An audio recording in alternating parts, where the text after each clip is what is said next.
Hey everyone, this is Rivenblade. Welcome to the Rampage Rundown. If you like what you hear, make sure to like the video and subscribe to my channel. I am 8 subs away from hitting 500 by September, and I'd love it if you could help make that happen. And make sure you stick around until the end of the video for my potato rating for the show. Some people do stars, I do potatoes. We start things off with the Dark Order and House of Black trio tournament match, and I'm immediately sad because we are deprived of both the Dark Order and House of Black entrances.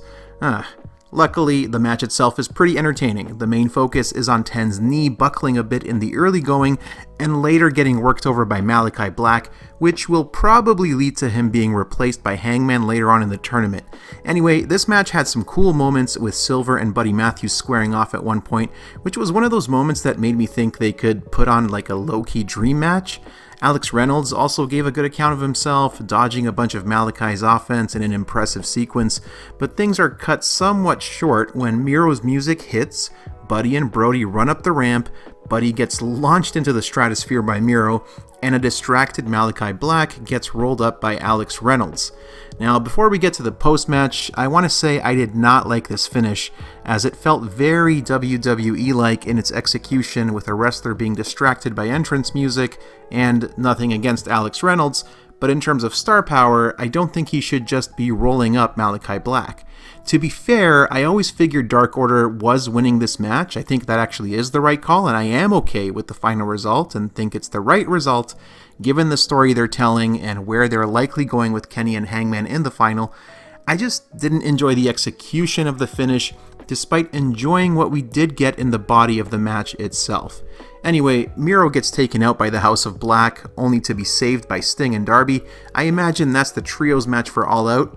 The intriguing part of this is that Malachi pointed out Sting's corrupted eye multiple times during this segment, so I'm wondering if we might be going somewhere with that. I don't think it's a good idea to turn Sting heel, but we are nearing his 2-year anniversary in AEW, and while I don't know the state of his contract, if he is on a 2-year deal, I wonder if they're nearing the end game of Sting versus Darby Allin in a singles match later this year. That's purely speculation on my part, so take it as such. We jump to the back where Lexi Nair asks Hook if he heard the challenge for the FTW title by Matt Menard and Angelo Parker. Hook said he did, that he's been thinking about it, and that he really doesn't care. He walks out of the frame, only for Menard and Parker to come in and ask Lexi, "Where did he go?" To which Lexi responds, "He's literally right over there." Menard ignores this and says Hook is running scared. This got a chuckle out of me. Anyway, Menard and Parker say they want to remove the weight of the FTW title off of Hook's shoulders, calling Hook a scared young man who has had undue pressure placed on him by the AEW Galaxy. So Menard, and Angelo Parker, they're just good guys who want to make things easier for Hook. I could see this being a pre-show match, maybe even doing a 2-on-1 between these guys and Hook, and I'm sure they could make it entertaining. I just hope that after this pay-per-view cycle, Hook gets some more serious competition. Moving on, my favorite segment of the night. A tale of two hometown boys. First up, Ryan Nemeth, who goes for the cheap Cleveland pop before saying he's glad he got out as soon as he could and did what everyone in the audience wished they had. Wardlow comes out to the delight of the fans, and while he's getting primed and ready to wrestle, we also see Sanjay Dutt, Jay Lethal, Satnam Singh, and Chris Sabin appear on the ramp to scout their all-out competition. In the ring, Nemeth keeps going off on the mic, says he doesn't know what the fans or what AEW sees in Wardlow. He says Wardlow should not be the TNT champ, that Nemeth should be the TNT champ, calls Wardlow a two-pump chump, and then gets drilled by what has become one of my top 5 moves in AEW, the Wardlow headbutt to his opponent's shoulder. And this is the first of Wardlow's 3 moves of doom, as it's followed by a massive wind-up lariat and a powerbomb, and this time we even get a proper symphony out of the deal, as Wardlow hits 4 powerbombs in total for the 1, 2, 3. Very enjoyable pro wrestling TV that keeps the next major destination in mind for Wardlow. I'm looking forward to the trios match at All Out, but I also hope we get to see Wardlow run through a few people in short succession after the pay-per-view, as his TNT title momentum has lost a slight bit of steam with the extension of his current feud. Up next, A quick backstage segment with Private Party and the LFI, both of whom point out how the others has recently lost. Isaiah Cassidy pops me by telling Andrade, "We all saw you lost, in 4K, facts." Rush brings up betraying his own brother Dragon Lee, Cassidy ends up putting his hands on Jose, and Andrade says that everything in this world has consequences. If this is leading to Private Party versus Rush and Andrade, I am definitely down for that. Solid little segment here. After that, we get a Powerhouse Hobbs squash match. I still love him using the Codevator, which he has dubbed the Power Lift during his entrance. Anyway, he beats his opponent, Ashton Day, in dominant fashion in about a minute or two, ending things with a spinebuster.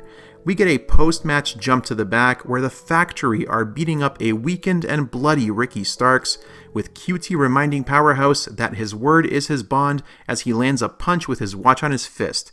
Powerhouse seems pleased, and I'm looking forward to seeing next week's segment that will no doubt set up their all-out match. At least, that's what should happen, though I'm still wondering how the Factory will play into that announcement. I wouldn't mind Ricky and Powerhouse wrecking them together before turning around and facing each other. Then, another backstage segment where Jade unceremoniously dumps Layla Gray from the baddies, which might mean that Red Velvet could be ready to come back soon.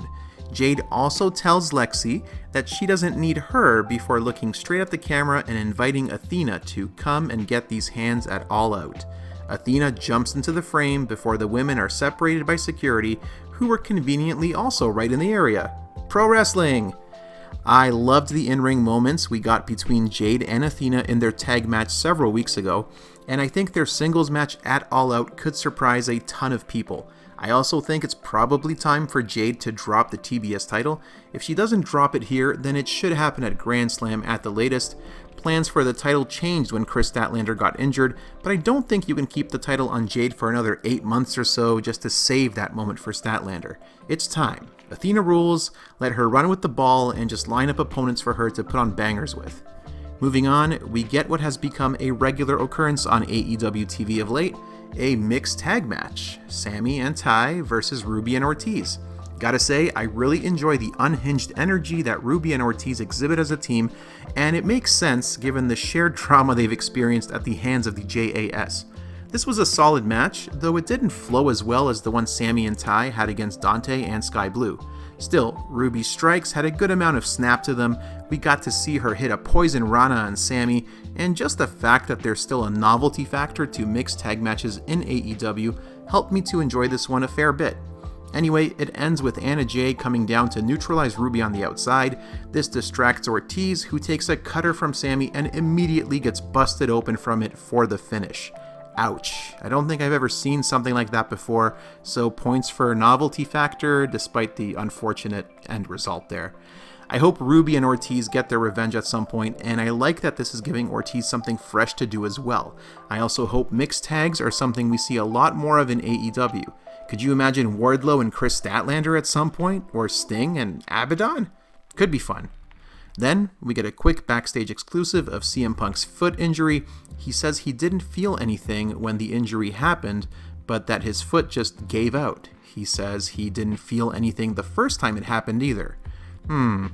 My guess is Punk reveals he's just fine and ready to go on Dynamite next week. There is zero chance he'll be treated as a heel in Chicago, but wherever this story is going, I am all aboard and I am intrigued. Finally, the main event between Dustin Rhodes and Claudio Castagnoli for the ROH World Championship. Dustin says he's going to be the best version of himself tonight, and Claudio says he's going to shatter Dustin's dreams, and away we go. Actually, no. First, I need to mention William Regal calling Excalibur a little treacle pudding, and saying that he would love to smother him in custard. Yeah, so that happened.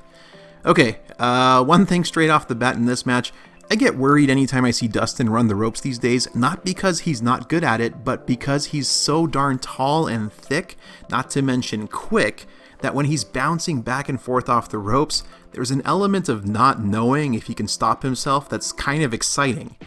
He looks like he would absolutely wreck anyone who had the misfortune of just getting in his way, and that played into this match a couple of times. Once with Dustin rolling to the outside but getting a bit of snapback with his head, hitting the bottom rope, and another when he flew past Claudio and onto the outside, going into commercial and kind of landing on his shoulder. Anyway, while a few moments of this match felt a little off, including a piledriver attempt by Dustin that ended up looking like half a powerbomb, I was largely impressed with Dustin still being able to play the hits, including the Code Red, a Hurricanrana, a Power Slam, and the flip dive off the apron onto the outside that he does as well. Claudio also plays some of the hits, namely a couple of uppercuts and a giant swing in addition to his submission game. Unfortunately, I'm not sure what happened near the end of the match, if it was planned or what, but everything ends when Claudio goes for a leapfrog, but Dustin doesn't duck enough and basically nails Claudio in the crotch with the top of his head, and that somehow leads to the finish with Claudio hitting a big uppercut for the victory. An okay match overall with some very good moments and a couple of unfortunate ones that affected its overall quality. And that was Rampage. I'm honestly not a big fan of the format change this show has undergone this year, as they now do a ton of segments instead of focusing on just a handful like they did when the show first started and in the early part of this year even. This show had 9 segments in total, and I kinda wish they'd just go back to the previous format of booking 3 matches, starting with a hot opener, having a very good to great main event, and something fun in the middle. As is, I still had a good time with this episode, and I think everyone should go out of their way to see the Wardlow and Nemeth match to get their sports entertainment fix, but the execution of the finish in the opener, and the couple of moments of awkwardness in the main, brought this one down for me a bit, so I'm giving it 2.75 out of 5 potatoes overall. Alright, so what did you think of Rampage? I don't know what was, but, it's late, so that's what you're getting. Let me know in the comments, and if you enjoyed this review, make sure to like this video and subscribe to my channel. Until next time, thank you all so much for watching. I appreciate it.